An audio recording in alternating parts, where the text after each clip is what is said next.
Hi everyone, welcome to Nand Classes. Myself Chirag Chauhan. આજનો જે video છે એ subject theory of machine માટે છે, chapter friction, video number 6.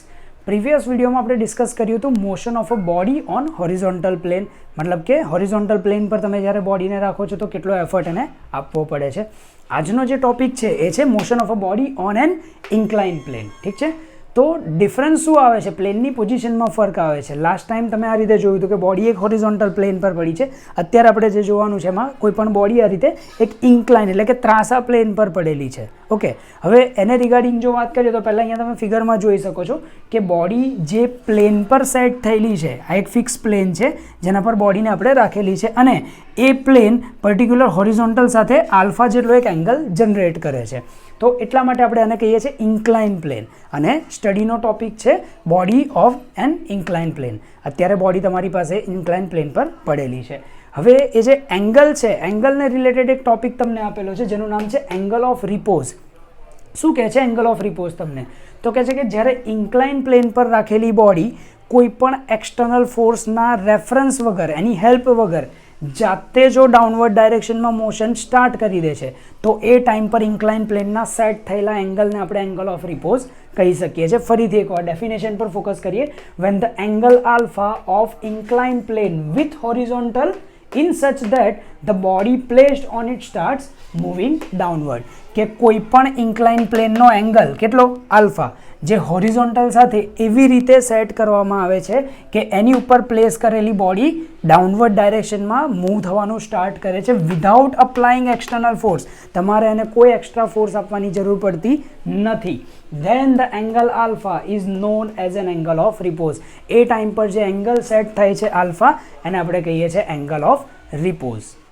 Next topic છે effort required on incline plane. હમણાં આપણે જોયું કે એંગલ ઓફ રિપોઝ શું છે, તો કહે છે કે જે એંગલ પર ઇન્ક્લાઇન પ્લેનના જે એંગલ પર બોડી વિધાઉટ એની એક્સટર્નલ ફોર્સ જાતે નીચે આવવાનું સ્ટાર્ટ કરી દે છે એ એંગલને આપણે એંગલ ઓફ રિપોઝ કહીએ છીએ. હવે એ એંગલ સેટ કર્યા પછીની જો વાત કરીએ તો બે ટાઈપના બેઝિક કેસ છે કે ઇન્ક્લાઇન પ્લેન પર બોડીને તમે કેટલી ડાયરેક્શનમાં લઈ જઈ શકો છો, ટ્રાવેલ કરાવી શકો છો.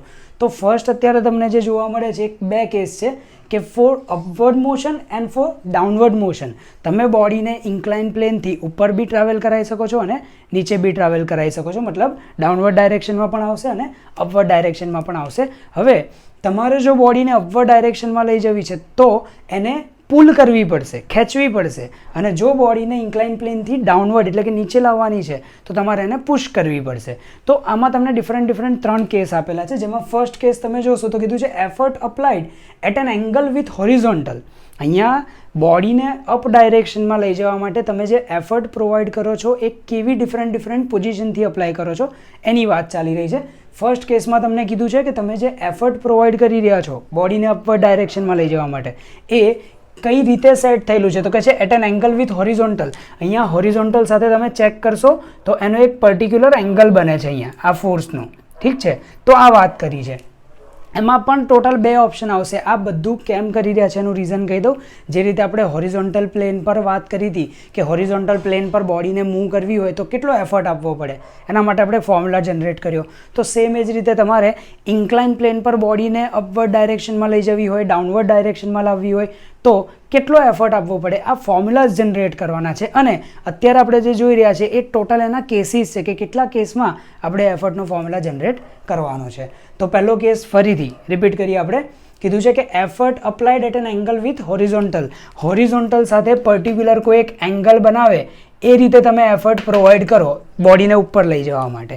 એમાં 2 ઓપ્શન હોય કે એક કેસમાં તમે ફ્રિક્શનને નિગ્લેક્ટ કરશો અને સેકન્ડ કેસમાં ફ્રિક્શનને કન્સિડર કરો. એટલે ટોટલ 2 ફોર્મ્યુલા જનરેટ થશે પર્ટિક્યુલર આ કેસમાં કે આ ટાઈપના એંગલ પર આ પોઝિશનથી જો તમે એફર્ટ લગાવો છો તો એક ફોર્મ્યુલા જનરેટ થશે વિધાઉટ ફ્રિક્શન અને એક થશે વિથ ફ્રિક્શન. ઓકે, એના પછી સેમ સિચ્યુએશન છે ડાઉનવર્ડ મોશન માટે. કન્ડિશન આ જ રહેશે, એમાં કેસ પણ 2 જ રહેશે, પણ ડાઉનવર્ડ ડાયરેક્શનમાં જો તમારે લાવવું હોય તો એનું જે ડાયરેક્શન છે એ ડિફરન્ટ રહેશે. અહીંયાથી તમારે બોડીને પુશ કરવાની છે તો બોડી નીચે આવશે. તો બોડીને પુશ કરવા માટે તમે જે એફર્ટ લગાવો છો અગેન હોરિઝોન્ટલ સાથે એક પર્ટિક્યુલર એંગલ બનાવે છે અને એ જ કેસથી આપણે બોડીને નીચે લઈએ છીએ. એમાં પણ નિગ્લેક્ટિંગ ફ્રિક્શન અને કન્સિડરિંગ ફ્રિક્શન એવા 2 ઓપ્શન આવશે. તો આપણે ફર્સ્ટ કેસ જોયો અપ અને ડાઉન બંને મોશન માટે. સેકન્ડ નંબર પર તમને કીધું છે કે effort applied is parallel to incline plane. હવે તમે જે એફર્ટ અપ્લાય કરશો એની ડાયરેક્શન કેવી હશે? તો કહે છે કે જે પ્લેન છે એ પ્લેન જેના પર તમે બોડી રાખેલી છે એ પ્લેનને પેરેલલ ડાયરેક્શનમાં જ તમે જોઈ શકો છો. અહીંયા બોડી છે અને આ બોડી જે પ્લેન પર પડી છે, તો પ્લેન અને ડાયરેક્શન ઓફ ફોર્સ બંને સેમ છે, પેરેલલ જોવા મળે છે તમને. તો આ સિચ્યુએશનની વાત ચાલે છે કે effort applied is parallel to incline plane. આપેલા ઇન્ક્લાઇન પ્લેનને પેરેલલ ડાયરેક્શનમાં એફર્ટ લગાવશો તો પણ તમને એક કેસ મળી જશે. એમાં પણ બે ઓપ્શન આવશે કે નિગ્લેક્ટિંગ ફ્રિક્શન કરીને પણ એફર્ટ અલગ હોય અને કન્સિડરિંગ ફ્રિક્શન મતલબ ફ્રિક્શનને કન્સિડર કરશો તો પણ એફર્ટનો ફોર્મ્યુલા અલગ હશે. સેમ એ જ રીતે ડાઉનવર્ડ ડાયરેક્શનમાં બોડીને નીચી લાવવા માટે પણ તમે ઇન્ક્લાઇન પ્લેનને પેરેલલ ડાયરેક્શનમાં પેરેલલ રાખીને ફોર્સ અપ્લાય કરી શકો છો નીચેની ડાયરેક્શનમાં. અને એમાં પણ બે ઓપ્શન રહેશે, નિગ્લેક્ટિંગ એન્ડ કન્સિડરિંગ ફ્રિક્શન. એટલે ટોટલ આના બે ફોર્મ્યુલા થઈ જશે અપ માટે, આના બે ફોર્મ્યુલા થઈ જશે ડાઉન માટે. ટોટલ ફર્સ્ટ કેસમાં તમને એફર્ટના 4 ફોર્મ્યુલા મળશે. સેમ એ જ રીતે સેકન્ડ કેસમાં 4 ફોર્મ્યુલા આવશે અને થર્ડ કેસમાં 4 ફોર્મ્યુલા આવશે. થર્ડ કેસ જોઈએ આપણે. Effort applied horizontally. હવે તમે બોડીને અપ લઈ જવા માટે હોરિઝોન્ટલ ડાયરેક્શનમાં પણ એફર્ટ લઈ જઈ શકો છો. અહીંયા તમે જોશો કે ફોર્સની જે ડાયરેક્શન છે એ હોરિઝોન્ટલી છે અપ લઈ જવા માટે. તો સેમ એ જ રીતે ડાઉનવર્ડ ડાયરેક્શનમાં લાવવા માટે પણ તમે એફર્ટ હોરિઝોન્ટલી અપ્લાય કરી શકો છો. હોરિઝોન્ટલી એફર્ટ અપ્લાય કરીને એમાં પણ બે ઓપ્શન મળશે, નિગ્લેક્ટિંગ ફ્રિક્શન અને કન્સિડરિંગ ફ્રિક્શન. આ બંને ટોપિક તમને અગેન અહીંયા બે ફોર્મ્યુલા આપશે. Effort considering friction, effort neglecting friction. અહીંયા પણ effort considering friction, effort neglecting friction. એટલે ટોટલ એક કેસમાં 4 ફોર્મ્યુલા આવશે. આટલું તમારે યાદ રાખવાનું છે. હવે પછી જે ટોપિક આપણે આના પછી કન્ટિન્યુ કરીશું એમાં આ જ બધાના ડેરિવેશન જોવાના છે કે આ દરેક કેસમાં જે એફર્ટ અપ્લાય કરવો પડે છે એનો ફોર્મ્યુલા શું છે.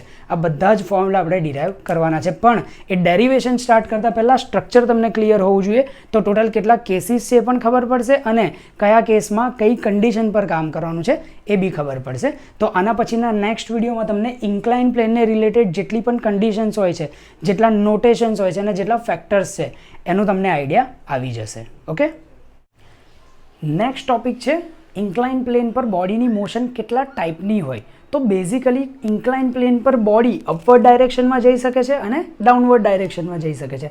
તો બેઝિકલી આ જે બે ટાઈપની મોશન છે એમાં અત્યારે આપણે જે જોવા જઈ રહ્યા છે એ છે અપ મોશન. તમે ટાઇટલ જોઈ શકો છો કે motion of a body up the incline plane. જ્યારે બોડી ઇન્ક્લાઇન પ્લેન પર અપ ડાયરેક્શનમાં મોશન કરે છે ત્યારે શું ધ્યાન રાખવાનું છે.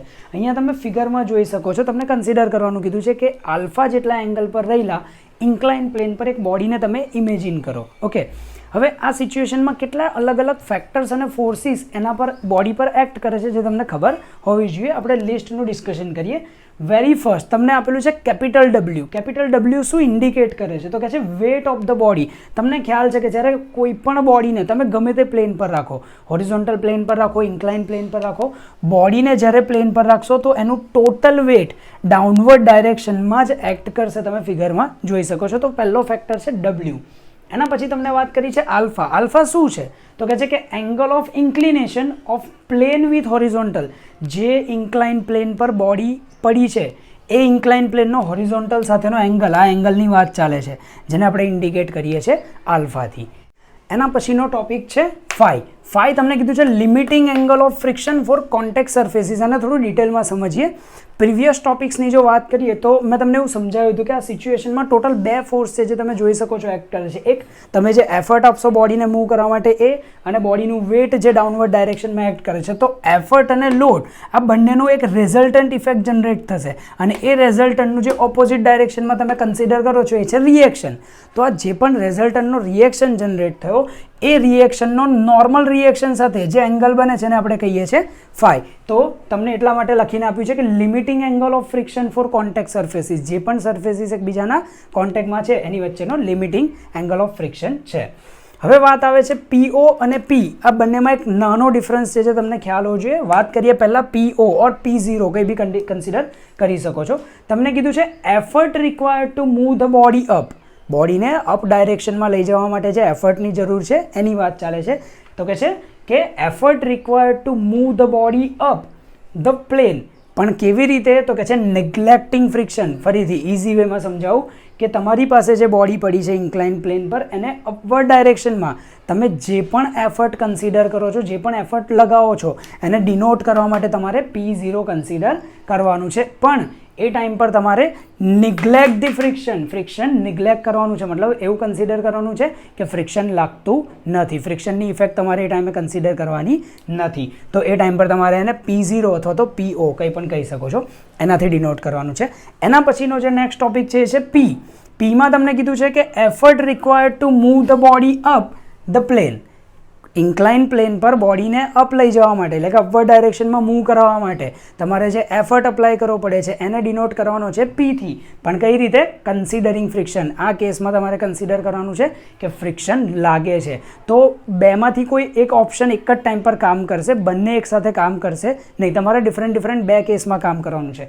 જ્યારે તમે નિગ્લેક્ટિંગ ફ્રિક્શન એટલે કે ફ્રિક્શનને નિગ્લેક્ટ કરીને કામ કરતા હશો ત્યારે એફર્ટને P0 થી કન્સિડર કરવાનો છે, અને જ્યારે ફ્રિક્શન કન્સિડર કરીને જ્યારે કામ કરતા હશો એ ટાઈમ પર પીને એફર્ટને તમારે P થી ડિનોટ કરવાનો છે. તો આ બંને તમારે યાદ રાખવાનું છે.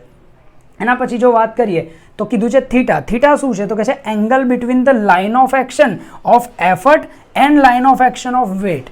એફર્ટ અને વેટ બંને હમણાં જ આપણે વાત કરી, ફરીથી એકવાર જોઈએ.